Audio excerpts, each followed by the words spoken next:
Magandang araw, magandang buhay. Lalong-lalo na sa ating mga minamahal na mga senior citizens, mga lolo at lola. Sa araw na ito ay may ibabahagi ako sa inyong magandang balita. Opo, tama po ang inyong narinig. Dahil sa June 9, 2025 ay may magaganap po na payout para sa ating mga senior citizens. At kaya naman, sa araw na ito, hayaan nyo akong ihatid sa inyo ang magandang balita. At sa video ko na ito, malalaman mo ang mga lugar kung saan may magaganap na pension release sa social pension. At malalaman mo din ang mga oras kung kailan ba sisimulan ang inyong payout at ang payout venue po ninyo. At sa mga nagtatanong ano po bang payout ito? At ang payout na ito ay para lamang po sa mga qualified senior citizens na pensioners sa social pension for indigent pensioners. Kaya naman, alamin ang buong detalye sa balitang ito. Attention sa lahat ng mga senior citizens. Social pension, June 9, 2025 payout schedule. Alamin natin ang buong detalye sa balitang ito. Inaanyayahan kita na tapusin mo ang video na ito hanggang sa dulo nang sa gayon makuha mo ang punto ng video kong ito. At kung gusto mo ang ganitong content na malaman ang mga benepisyo, ang mga payout at iba pang mga importanteng balita para sa ating mga senior citizens, ay nako, isubscribe mo na. At para manatiling updated ka sa mga videos na i-upload ko pa dito sa aking YouTube channel, ay nako, huwag mo nang pagdalawang isip pa na i-bell notification mo na. At ngayon, pag-usapan natin ang balitang magaganap sa June 9, 2025. Ang una sa listahan na may magaganap na payout sa social pension for indigent pensioners ay ang lugar ng Bukidnon sa Impasugong. Dahil sa June 9, 2025, alas 8 ng umaga po magaganap ang inyong pong payout at pupunta po kayo sa Barangay Covered Court, Kebenton, Impasugong, Bukidnon. Ngayon ay pupunta naman tayo sa pangalawang mga barangay sa MSWDO ng Moncayo, Davao de Oro. Dahil sa June 9, 2025, ito po yung mga barangay na magpi-payout. Sa Barangay Baylo, alas 8 hanggang alas 12 na tanghali na may 309 pensioners at ang payout po ay sa Baylo Gym. Sa Barangay Hagimitan na may 161 pensioners, alauna hanggang alas 12:30 ng hapon at ang payout venue po ninyo ay sa Hagimitan ang payout. Sa Barangay Rizal na may 122 pensioners, ang oras po ng inyong payout alas 2:45 hanggang alas 4 ng hapon sa Rizal. Sa Barangay Olaycon sa alas 12 hanggang alas 2 ng hapon sa Olaycon po magaganap ang payout. Sa Barangay Banlag alas 8 hanggang alas 11 ng umaga sa Banlag na may 382 pensioners. Barangay Inambatan na may 132 pensioners, alas 2:30 hanggang alas 4 ng hapon sa Inambatan ang payout. Sa Barangay Kasuon na may 492 pensioners, alas 8 hanggang alas 12 ng tanghali sa Kasuon Gym. Sa Barangay San Jose na may 218 pensioners, alauna hanggang alas 4 ng hapon sa San Jose Gym magaganap po ang payout. Sa June 9 po, 2025, alas 8 hanggang alas 3 ng hapon, sa Kambagahan Covered Court magaganap po ang payout. Dadako tayo sa MSWDO LGU Mondagon ng Samar sa June 9, 2025. Ang Barangay Rojas at Barangay Eco po ang magpi-payout. Sa City Government of Caloocan, sa June 9, 2025, ito po yung mga barangay, venue at oras po na inyo pong payout na magaganap. Sa Barangay 168 at 169, ang payout venue po ninyo ay sa Barangay 172 or Duha Covered Court, alas 9 hanggang alas 10 ng umaga. Sa alas 10 hanggang alas 11 ng umaga, ang Barangay 170 at 172 at ang payout venue po ay magaganap sa Barangay 172 or Duha Covered Court. Sa alas 11 hanggang alas 12 na tanghali, sa Barangay 171 na may apelido nagsisimula sa A hanggang sa J, sa Barangay 172 or Duha Covered Court.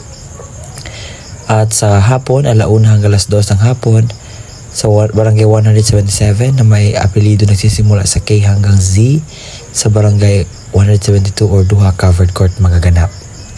Sa Barangay Kalutit Sa June 9, 2025 ay may magaganap po na payout mula 1:00 ng hapon hanggang 5:00 ng hapon sa DSWD SWAD office po magaganap.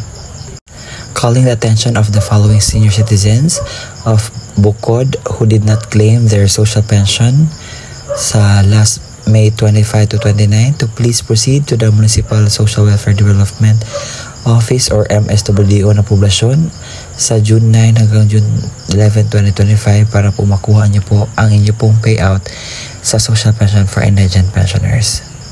At yun po ang kumpletong detalye sa balita na dapat niyo mapakinggan. Na sana'y nakuha niyo po ang mga lugar, ang oras at ang payout venue patungkol po sa magaganap na payout. At sa mga nagtatanong, sir, bakit wala po ang aming barangay dyan? Bakit hindi po nakita namin? Ano po yung dapat namin gawin? Ito lang po yung masasuggest ko para sa inyo. Kinakailangan, puntahan niyo po ang pinakamalapit na barangay sa inyo at alamin ang status. Dahil may iba-iba pong pamaraan kung paano po ipopost ng mga charge o taong naka-in-charge dyan. Yung iba, ginagawa nila, ina-upload nila ang kanilang schedule dito sa Facebook or sa any website na pwedeng pag-research ng mga tao na belong dito. At yung iba naman ay pinopost lamang sa lugar or barangay. So, ang pwede mo gawin, pumunta ka sa pinakamalapit ng barangay at tanungin mo ang naka-assign doon na kung ano yung status ng inyong social pension for indigent pensioners. Nang sa gayon, may idea kayo at mga kalaman patungkol sa pensyong iyan. At ngayon, sa mga nagtatanong, sir, gusto namin malaman ang mga requirements patungkol dito. Sige, ngayon ipapakita ko sa inyo ang kompletong detalye sa mga requirements patungkol sa balitang ito. Dokumento na gagamitin sa pagkuha ng pensyon. Kung senior citizens o benepisyaryo, isang malinaw na Xerox ID ng senior citizens na mayroong 3 orihinal na pirma o thumb mark sa katulad ng ID ng senior citizens. Paalala, pananatihing presentable ang mga dokumento. Ilagay sa plastic envelope nang iwasang magusot. Huwag bilutin ang mga papel at siguraduhin pareho ang pirma o thumb mark base sa ID ng senior citizens. Kung authorized representative ng senior citizen o benepisyaryo ang kukuha ng pensyon, isang malinaw na Xerox ID ng senior citizens na mayroong 3 original na pirma o thumb mark sa katulad ng sa ID ng senior citizens. Authorization letter na nagmula sa MSWDO, CSWDO or OSCA na mayroong original na pirma nina MSWDO, OSCA, senior citizens at authorized representative. Isang malinaw na Xerox ng government-issued ID, kagaya ng SSS, updated PhilHealth ID, updated Barangay ID, UMID, Voters ID, updated voter certification, updated police clearance, and authorized representative at lagyan ng 3 original na pirma o thumb mark katulad ng ipapakitang ID. Paalala, siguraduhin pareho ang lagda o thumb mark ng senior citizens, benepisyaryo at authorized representative base sa kopya ng government-issued ID na pinesinta. Kompletuhin ang mga hinihinging lagda, thumb marks sa authorization letter, iwasang magusot at huwag bilutin ang mga dokumento. Kung namatay na ang benepisyaryo, isang malinaw na Xerox ID ng pensioners. Warranty letter na nagmula sa MSWDO, CSWDO o OSCA na may pirma ni MSWDO. Xerox ng death certificate ng benepisyaryo na may mayroong serial number. Isang malinaw na Xerox ng government-issued ID, kagaya ng SSS, updated PhilHealth ID, updated Barangay ID, UMID, Voters ID, updated voter certification, updated police clearance ng authorized representative at lagyan ng 3 original na pirma o thumb mark katulad ng ipapakitang ID. Palala, Kompletuhin ang mga hinihinging lagda o thumb mark sa warranty letter, iwasan magusot at huwag bilutin ang mga dokumento. Kung wala ang death certificate, kailangan na certification mula sa MSWDO, CSWDO na nakasaad ng pagpapatunay na ang beneficiaryo ay patay na at kasalukuyang inasikaso ang death certificate. Ito yung mga pwedeng sundin na estratehiya. Ang pagbibigay ng pensyon sa mga beneficiaryo ay per barangay o clustering per barangay upang maiwasan ang pagkakaroon ng maraming pagsasama-samang mga tao. Gawing sunod-sunod ang pila hanay ng mga beneficiaryo base sa numero or payroll number na ibinigay upang maiwasan ang pagkakaroon ng pakiusapan, sangat at lalo higit ay mas mapadali ang daloy ng pagbibigay ng pensyon sa mga beneficiaryo. Pagdalahin ang mga beneficiaryo ng kanyang itim ballpen upang maiwasan ang paghihiram. Magtalaga ng isang staff na maaring tumulong sa paymaster upang mapadali ang pagbibigay ng pensyon sa mga beneficiaryo. Lagyan ng numero ang Xerox copy ng ID upang mas mapadali ang paghahanap sa payroll. Mga paalala: maglaan ng malawak na space para sa pagdadausan ng payout at ng upuan para sa mga beneficiaryo ng programa.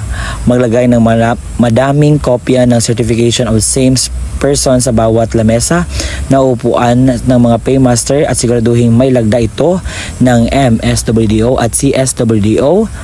I-check ang mga lagda o perma sa mga dokumento kung orihinal o kumpleto. Nasanay sapat ang mga ipinakita kong balita sa inyo patungkol po sa inyong makukuhang benepisyo sa June 9, 2025 at kudos po sa lahat ng mga senior citizens na makakatanggap nito dahil ito po ay dapat ninyong malaman dahil para po sa inyong kapakanan. At ito po yung dagdag paalala na dapat ninyong mapakinggan. Una, kinakailangan magdala po kayo ng sarili niyo face mask. Pangalawa po ay kinakailangan magdala po kayo ng alcohol at social distancing po.